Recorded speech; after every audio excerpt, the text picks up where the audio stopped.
Hey, I'm Tyler. And I'm Katie. You're listening to Not-Stalgia, the podcast brought to you by a themed birthday party from the mid-90s that included a piñata shaped like whatever that thing was. And then you realize, like, oh my god, I'm beating the Little Mermaid. Did you have a Little Mermaid theme party? I went to a birthday party once. I'm sorry, I'm cracking up because it's a really good story. I went to a birthday party once that was themed like the Little Mermaid.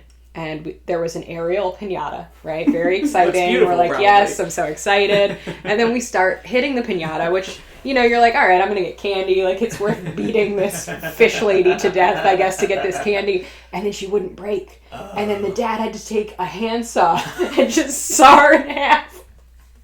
That seems like overkill by that dad. Listen, it was a very strong piñata. There's a lot to unpack there. Wouldn't...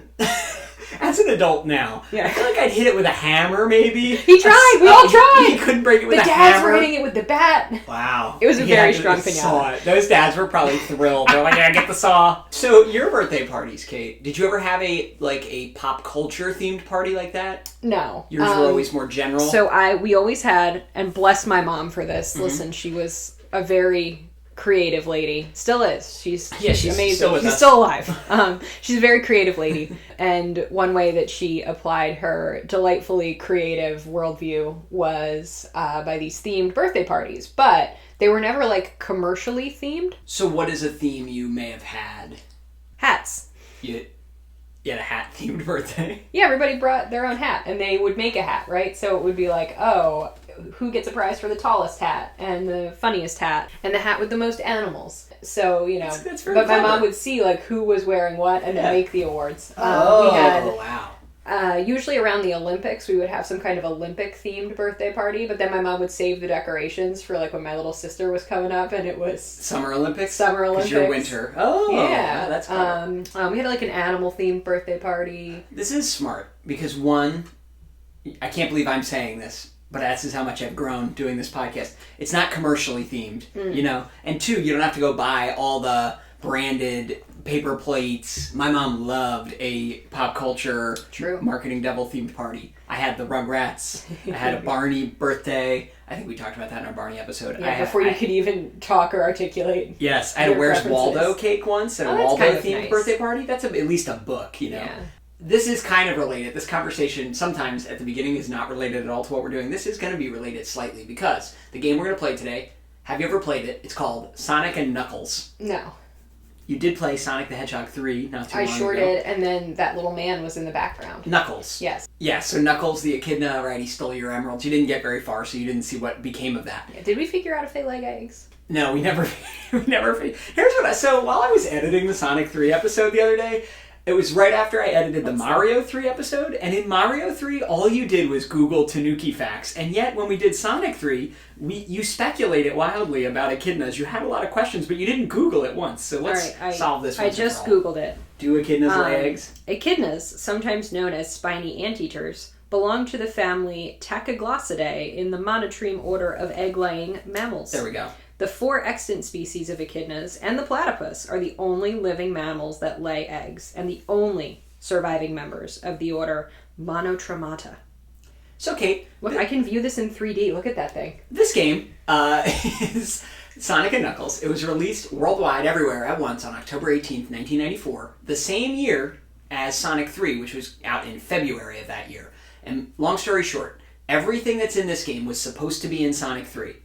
But Sega had made a deal with McDonald's to have Sonic 3 toys in their Happy Meals to promote this game. And McDonald's had a hard date. They're like, this has to happen at this date. Because they're probably, you know, they got a Disney promotion. They have a busy calendar. And Sega was like, uh-oh, we're not going to be able to deliver our game in time for the McDonald's tie-in. So, because it was too ambitious. So they split Sonic 3 into 2 games. They pushed out Sonic 3 in time for the McDonald's promotion. And then all the rest of the stuff they wanted to put out was in this game then, which came out later that year. Also, they've said that it was just too ambitious. They might not have been able to fit it all on that limited amount of storage space on the Sega Genesis cartridge.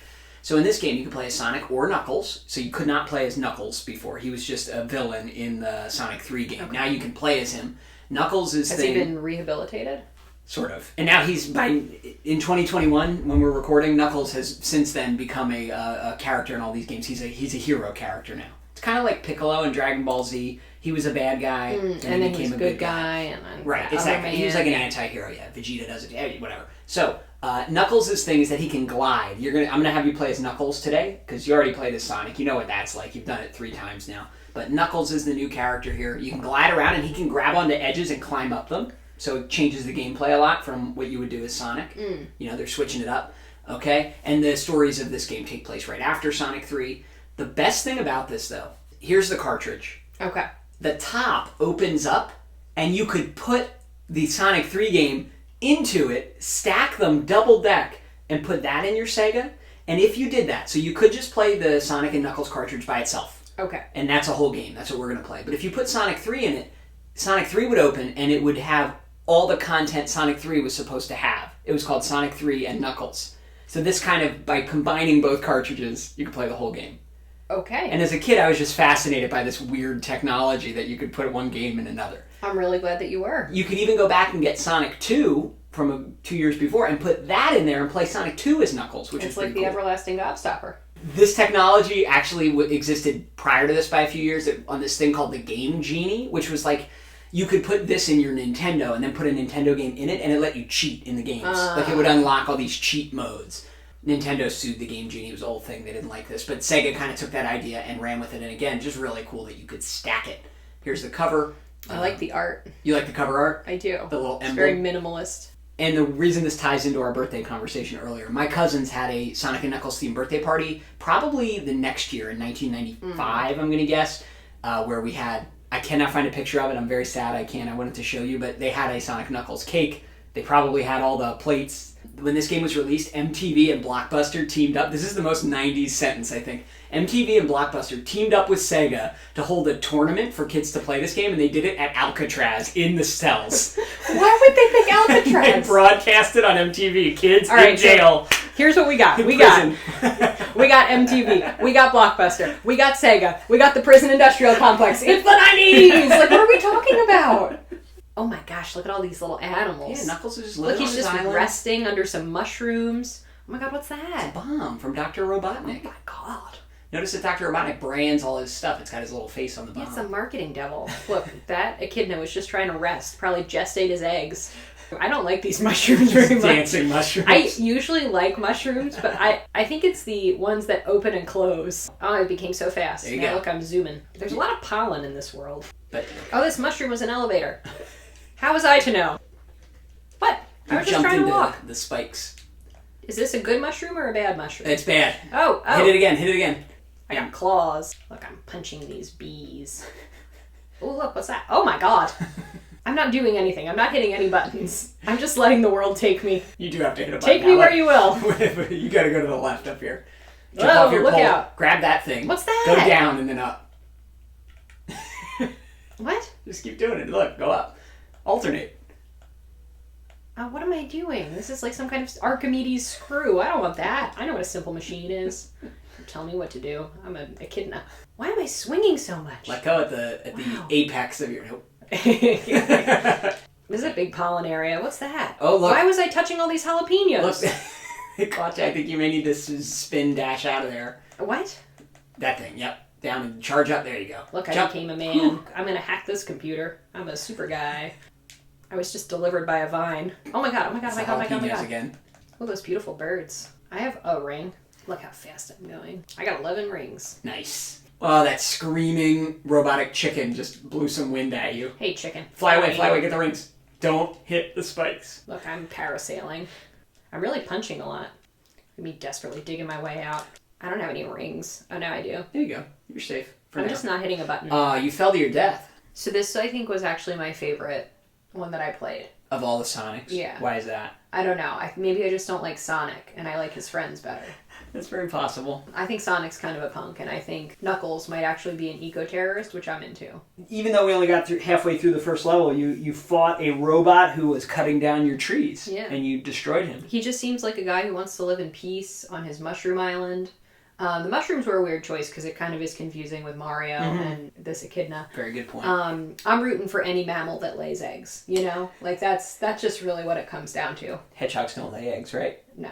I wish they would have, like, a platypus character because I think I could really get into that. Something that people start not liking about Sonic. Although fans are split on this, but there's an idea that as the series goes on, and you'll see in the next one that we play, Sonic Adventure, from a few years after this, they added almost too many characters, and people are like, "Oh my god, there's all these characters. I just want to get back to basics." But yeah, I like having this one extra guy. Yeah, people do still like Knuckles. They made a game in the last couple of years called Sonic Mania, which looks like these, like it was kind of like their throwback nostalgia game, and they got rid of all the characters except Sonic, Tails, and Knuckles. So he kind of has stood the test of time.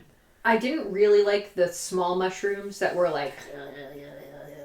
But well, that's only I like this the level. Bigger mushrooms. I thought those were very nice. Had you beaten this level, every level is themed differently, so you only have to deal with those mushrooms. Well, no, I liked some of the mushrooms, but not all of the mushrooms. Right. But the whole game's aesthetic. But I thought the cute animals really looked the cutest in this game. Because before they were a little more pixely, and now you can really see how cute those little animals are. So that really motivated me, I think, to save more, because your worth is really determined by your outward aesthetic value. Okay. So that's a good way to wrap up there, Kate. So tell us what to play next. Send us an email, notstalgia@aol.com. Send us a voice message. Talk to us on social media, or go to our website, www.notstalgia.org. Or if you're watching on YouTube, subscribe to this channel. And if you write in and tell us your weirdest themed birthday party, we will send you a sticker. Sure. We got lots of stickers. We do. We have too many stickers. So tell us your weirdest themed birthday party. I want to hear, like, sewer themed birthday party. I want to hear gladiator themed birthday party. I want to hear all kinds of stuff. Sega presents one champion of good, one pawn of evil. It's Sonic and Knuckles. Not only is it the greatest Sonic game ever, it also comes with lock-on technology. Plug in Sonic 2 and use Knuckles to play in a whole new way. Plug in Sonic 3 for 34 megs of power, new worlds, and surprise endings. Sonic and Knuckles with lock-on technology, only on Sega Genesis. Sonic and Knuckles, other game cartridges, and Sega Genesis, each sold separately.